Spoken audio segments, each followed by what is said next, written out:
2.0 సర్కార్ తీరుపై అమెరికా అట్టుడుకుతోంది. తాజా సర్వేల ప్రకారం 52% మంది అమెరికన్లు ట్రంప్ విధానాల పట్ల తీవ్ర అసంతృప్తితో ఉన్నారు. నెవర్ ట్రంప్ వంటి ఉద్యమాలు మళ్లీ యాక్టివ్ అయ్యాయి. ఇలా అగ్రరాజ్యంలోనే కాదు, ట్రంప్ వైఖరిపై భారత్, చైనా, ఇరాన్ సహా ప్రపంచ దేశాలు తీవ్ర అసహనం వ్యక్తం చేస్తున్నాయి. ఇంతకీ ట్రంప్ పై ఇంతలా వ్యతిరేకత వ్యక్తమవడానికి రీజన్ ఏంటి? అమెరికా ప్రతిష్టను ట్రంప్ మసకబారుస్తున్నారా, లేక సంస్కరణల పేరిట దేశాన్ని కొత్త దారిలో నడిపిస్తున్నారా? అసహనం నుంచి ఉద్యమం వైపు, వ్యతిరేకత నుంచి పోరాటం వైపు ఎటు వెళుతోంది America? Watch this HMTV exclusive focus.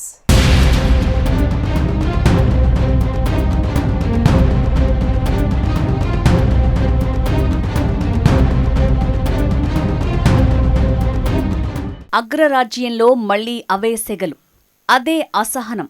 Donald Trump అధికార పగ్గాలు చేపట్టిన 2 ఏళ్లలోనే ఆందోళనకారుల నిరసనలతో అమెరికా అట్టొడుకుతోంది.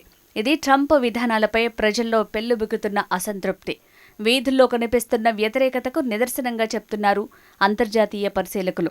తాజా సర్వేల ప్రకారం 52% మంది అమెరికన్లు ట్రంప్ విధానాల పట్ల తీవ్ర అసంతృప్తితో ఉన్నారట.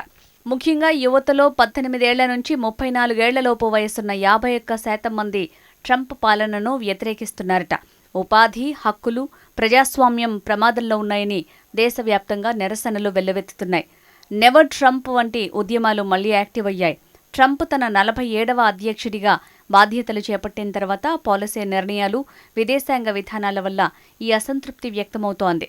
ట్రంప్, ఎలాన్ మస్క్ వంటి మిత్రుల మధ్య కూడా రాజకీయ పొత్తులు చెడిపోవటం, కీలక బిల్లుల విషయంలో విభేదాలు రావటం ఆయన పాలనలోని అస్థిరతకు అద్దం పడుతోందన్న అభిప్రాయం వ్యక్తమవుతోంది.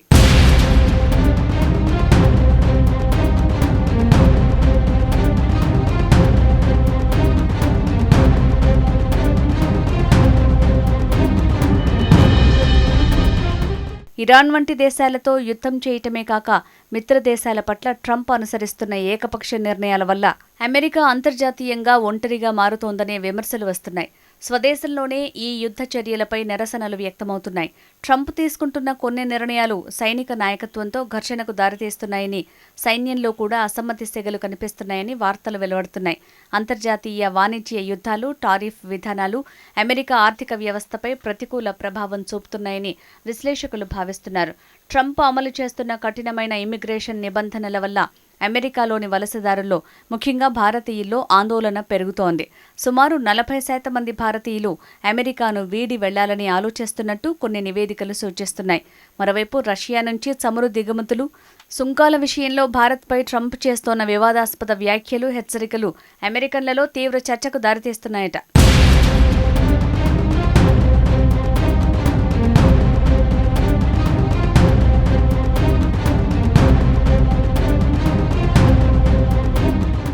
భారత్, చైనా నరక కోపాలంటూ ట్రంప్ రీట్వీట్ చేయటంపై డెమోక్రాట్లు మండిపడ్డారు.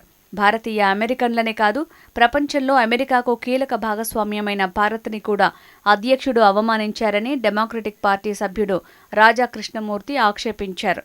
భారత సంతతి వ్యక్తులను ట్రంప్ చులకన భావంతో చూస్తున్నారని ఆగ్రహం వ్యక్తం చేశారు. దీనిపై ఉపాధ్యక్షుడు జేడీ వాన్స్ సమాధానం చెప్పాలని కాంగ్రెస్ సభ్యుడు రో ఖన్నా డిమాండ్ చేశారు.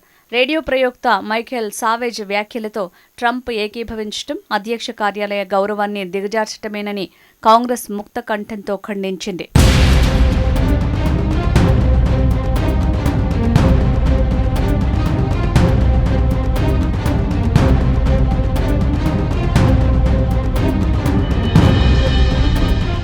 ట్రంప్ వివాదాస్పద వ్యాఖ్యలకు చైనా దిమ్మ తిరిగే కౌంటర్ ఇచ్చింది. ట్రంప్ తీరును ఎండగడుతూ చైనా విదేశాంగ శాఖ ప్రతినిధి చేసిన వ్యాఖ్యలు హాట్ టాపిక్ అయ్యాయి. భారత్, చైనా మధ్య ఉన్న సంబంధాలు, ప్రస్తుత పరిస్థితులపై ట్రంప్ చేసిన రెచ్చగొట్టే పోస్టులను చైనా విదేశాంగ మంత్రి యూ జింగ్ తీవ్రంగా ఖండించారు.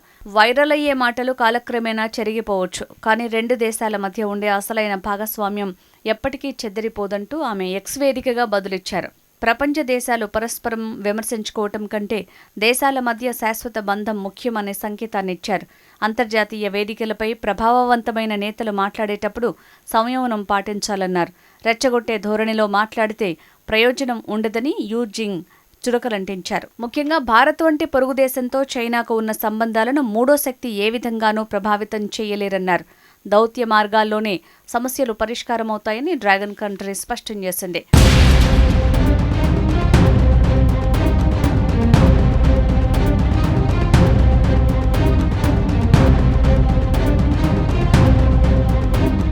మరోవైపు ట్రంప్కు తాజాగా కోర్టుల నుంచి 2 ప్రధాన విషయాల్లో గట్టి ఎదురుదెబ్బలు తగిలాయి. విదేశీయులకు శరణార్థి హోదా కల్పించడం ద్వారా అమెరికాలో ఆశ్రయం కల్పించడాన్ని నిలిపివేస్తూ ట్రంప్ వెలువరించిన కార్యనిర్వాహక ఆదేశాలను ఒక అప్పీళ్ల కోర్టు రద్దు చేసింది. అమెరికా దక్షిణ సరిహద్దుల నుంచి కొనసాగుతున్న వలసల నిరోధానికి ట్రంప్ ఈ ఆదేశాలు జారీ చేశారు. సరిహద్దులో ఆశ్రయం కోరే హక్కును ప్రవాస చట్టాలు కల్పిస్తున్నాయని, ఆ హక్కును అతిక్రమించే అధికారం అధ్యక్షుడికి లేదని కొలంబియా సర్క్యూట్కు చెందిన న్యాయమూర్తుల కమిటీ తేల్చి చెప్పింది. అటు ఇతర దేశాల నుంచి దిగుమతి అయ్యే వస్తువులపై ట్రంప్ విధించిన భారీ సుంకాలను అమెరికా సుప్రీంకోర్టు కొట్టివేసింది. తన అధికార పరిధిని మించి ఈ నిర్ణయం తీసుకున్నారని 6/3 మెజారిటీతో కోర్టు ఈ విషయం స్పష్టం చేసింది. దీనివల్ల ప్రభుత్వం దాదాపు $170 బిలియన్ వరకు రీఫండ్ చెల్లించాల్సి వచ్చే అవకాశం ఉంది.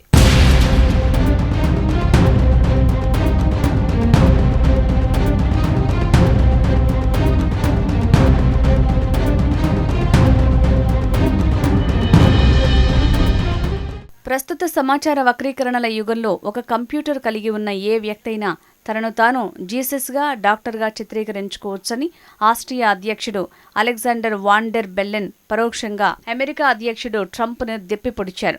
ఇటీవల ట్రంప్ తనను తాను క్రీస్తుగా చిత్రీకరించుకుంటూ సోషల్ మీడియాలో పోస్టు పెట్టిన సంగతి తెలిసిందే. ప్రస్తుత సమాచార వక్రీకరణల యుగంలో ఏది సరైందో ఏది కాదో తెలుసుకోలేని పరిస్థితిలోకి ప్రజల్ని నెట్టడం అనేది నియంతలు అనుసరిస్తున్న మౌలిక రాజకీయ వ్యూహమని ఆయన అన్నారు.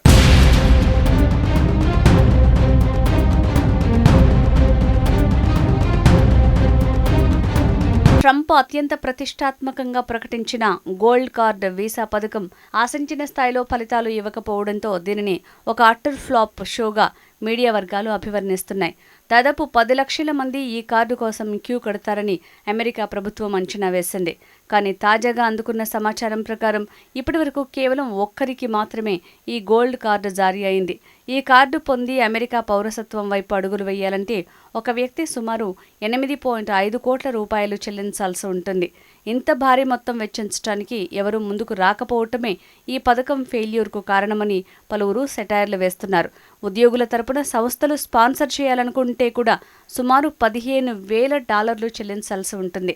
ఈ స్కీమ్లో లక్షల మంది దరఖాస్తులు చేసుకుంటారని ట్రంప్ ప్రభుత్వం భారీగా ప్రచారం చేసినప్పటికీ వాస్తవ గణాంకాలు దానికి పూర్తి భిన్నంగా ఉన్నాయని తేలింది. మొత్తానికి సంపన్నులను, పలు రంగాల్లో నిపుణులను ఆకర్షించడానికి తెచ్చిన ఈ గోల్డ్ కార్డు పథకం విఫలమై తీవ్ర విమర్శల్ని ఎదుర్కొంటోంది. ఇలా ట్రంప్ తన చేష్టలతో ఇంటా బయట విమర్శలు, చీత్కారాలు ఎదుర్కొంటున్నారు.